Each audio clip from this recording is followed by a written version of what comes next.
Brne sa zrodil nový muzikál. Je o láske, o ľudskej zlobe, o hlúposti, o vášniach i o smrti.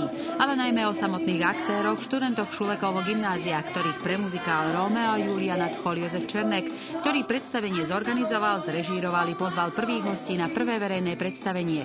Pod skvelú hudbu sa podpísali nielen výborní hudobníci Miša, Peter Emer, Miro Šulc či Peter Alan Tavali, ale aj skvelé hlasy Evelyn Položániovej, Júlie Bundovej a Robiny Krmáškovej. Muzikál Rómeo a Júlia nesie dovetok Ako to vidím ja. Ako to teda vidia jeho hlavní aktéri? My sme to vlastne prepracovali. Dá sa povedať, originálne texty boli oveľa drsnejšie. A my sme si ich trošku zjemnili a upravili, len predstaviť. To mohlo byť, to študentské predstavenie by mohlo byť podávané aj pre divákov mladšieho veku. A zmieli sme ho na prostredie hiphoperské, rockerské, čo samotné je, dá sa povedať, že tvrdšie. Síce není mne nejaké veľmi blízke, ale vžil som sa do toho.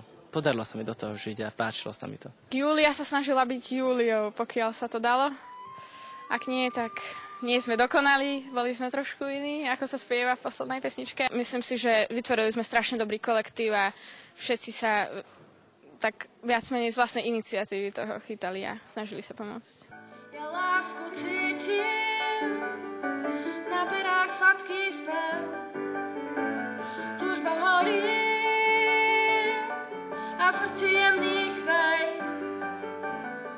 Ľúbim ťa tak, že inú mieru strácam, život môj do tvojich rúk vkladám. Keďže sme museli skrátiť ten muzikál, aby nebol zase 5-hodinový, takže musím rozprávať nejaké scény, aby sme nevynechali nič zo Shakespearovho diela. Podarilo sa nám s režisérom urobiť takú nejakú strednú cestu.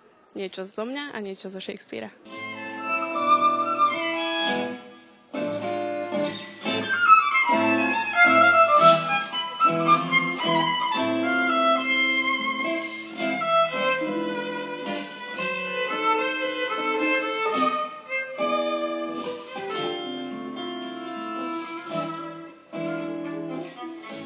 Vždy som hrala nejakú starú ženu a teraz som konečne hrala niečo, čo som bola ja. Mohla som dať seba, Merkúciu, blázniu ženu. Naozaj som veľmi rada, úplne. Lebo tá postava vystihuje presne to, kto som ja. Bola to teda veľká skúsenosť, bola to naozaj veľká zábava a som strašne rada, že som vlastne dostala takúto rolu, pretože som mohla prejaviť to, čo je vo mne. Taký tým blázon skrytý, keď musím sedieť v lavici a tváriť sa teda veľmi inteligentne.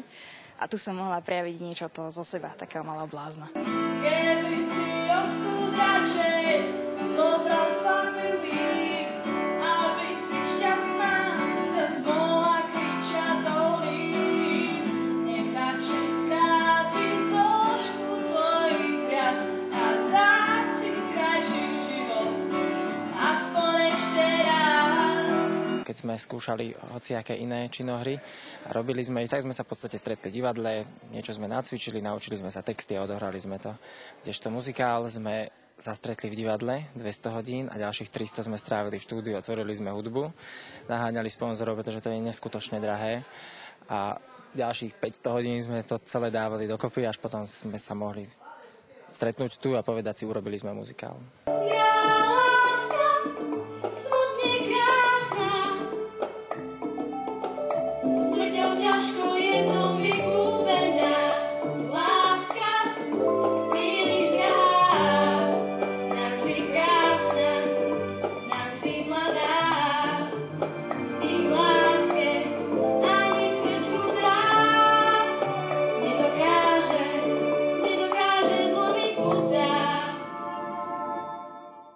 Všetci tí hudobníci, ktorí sa k nám pridali, a to bol Laco Kamočaj, Miša, Peter Emer, Miro Šulc, to proste robili, pretože sa im projekt páčil a spravili to. A možno preto aj tak dobre vyšiel. Pôvodný scenár nesmrteľného Williama Shakespeara v preklade Ľubomíra Feldeka upravil do výslednej podoby režisér predstavenia Jozef Černek, ktorý je súčasne aj autorom textov piesní. Rómea a Júliu si najbližšie budete môcť pozrieť 1. júna v Dome Matice Slovenskej. Predstavenie začína o 19. hodine. A prečo by ste ho mali nevyhnutne vidieť? Pretože my sme sa do tejto hry snažili dať niečo zo seba. Muzikál Rómeo a Júlia bol hraný už snad 1000-krát ale ešte raz, myslím, nebol podaný presne v takomto svetle, ako sme ho podali my. V skutočnosti každý v živote hrá nejakú rolu z Rómea a Julie. Či už je to nejaká dvojka, alebo samotný Rómeo a Julia. A práve preto by sa mali prísť pozrieť, aby videli, aký sme v skutočnosti a ako dokážeme niekedy brániť v láske a ubližiť. Róm, sám si vybral daň za lásku. Smrť.